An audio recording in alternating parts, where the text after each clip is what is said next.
نشان لگایا ہے کہ یہ روایت صحیح ہے۔ چنانچہ آدم علیہ السلام جب دنیا میں روتے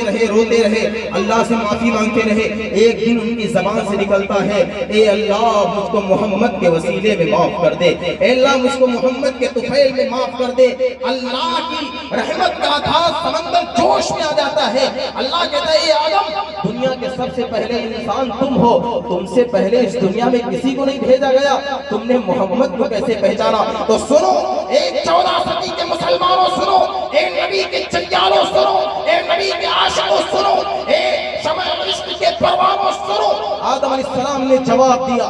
کہ اے اللہ جب بھو کا عالم تھا، نہ آسمان بنا تھا، نہ زمین بنی تھی، کچھ بھی نہیں تھا، نہ فرشتے تھے، نہ ملائکہ، کچھ بھی نہیں تھا، نہ چاند اور سورج تھا، آپ نے میری مٹی کا پتلا بنایا اور اس میں روح پھونکی گئی، میری آنکھوں کو نور عطا کیا گیا، میں نے عرش پر دیکھا، عرش پر لکھا ہوا تھا لا الہ الا اللہ محمد رسول اللہ۔ میں سمجھ گیا یہ ذات کوئی بڑی عظیم المرتبت ذات ہے، یہ ذات کوئی بڑی پاکیزہ ہستی ہے جس کو اللہ نے اپنے نام کے ساتھ ملا کر رکھا ہے۔ اللہ نے فرمایا اے آدم تم نے صحیح پہچانا، وہ ذات میں نزدیک اتنی عظیم ہے، وہ ذات میں نزدیک اتنی پاکیزہ ہے، وہ ذات میں نزدیک اتنی مقدس ہے کہ اگر اس ذات کو اس دنیا میں نہ بھیجنا ہوتا تو اے آدم تم کو بھی اس دنیا میں نہ بھیجتا۔ کیا مطلب نکلا اس حدیث کا کہ اگر میرے آقا کو اس دنیا میں آنا نہ ہوگا، 1,24,000 انبیاء نہ ہوتے، میرے آقا نہ ہوتے، انبیاء نہ ہوتے، میرے آقا نہ ہوتے،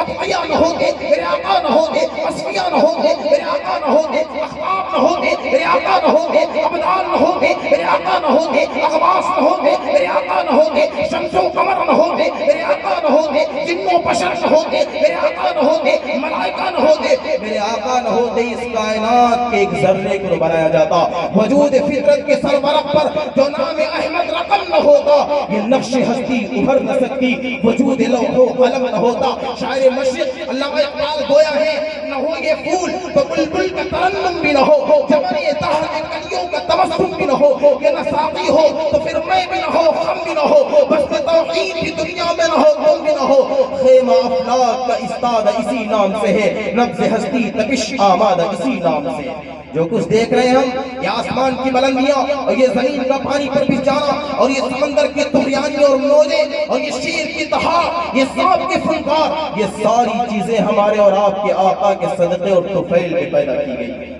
تو قرآن جس نے اتارا وہ ذات بھی اعلیٰ، اور قرآن جس کے اوپر اترا وہ ذات بھی سب سے اعلیٰ، جس کو دیکھ کر کے جبریل امین جو گویا ہوئے تھے آفا کہا گردید ام مہرے بوتا ورزید ام بسیار خوبا دید ام، ولیکن تو چیزیں دی گری۔ جبریل نے کہا تھا اے اللہ میں نے آسمانوں کا سفر کیا، میں نے مشرق سے لے کر کے مغرب کا سفر کیا، میں پوری دنیا کے چپے چپے کو میں نے چھانا، میں نے آدم سے لے کر کے عیسیٰ علیہ السلام کو دیکھا، میں نے اس جیسا حسین چہرہ کوئی نہیں دیکھا۔ اللہ نے کہا تھا اے جبریل تم ایسا بچہ دیکھ کے کہاں سے، کیونکہ بنانے والے نے تو ایسا بچہ کوئی بنایا ہی نہیں۔ حدیثوں میں آتا ہے کہ نبی کو جس سانچے میں بنایا اللہ نے بنانے کے بعد توڑ دیا کہ جاؤ اب قیامت تک کوئی دوسرا ایسا بچہ نہیں بنایا جائے گا۔ حسن یوسف دم عیسیٰ ید بیضا داری، حسن یوسف دم عیسیٰ ید بیضا داری، آنچ خوبا ہمدار رنگ تو تنہا داری۔ تو قرآن جس نے اتارا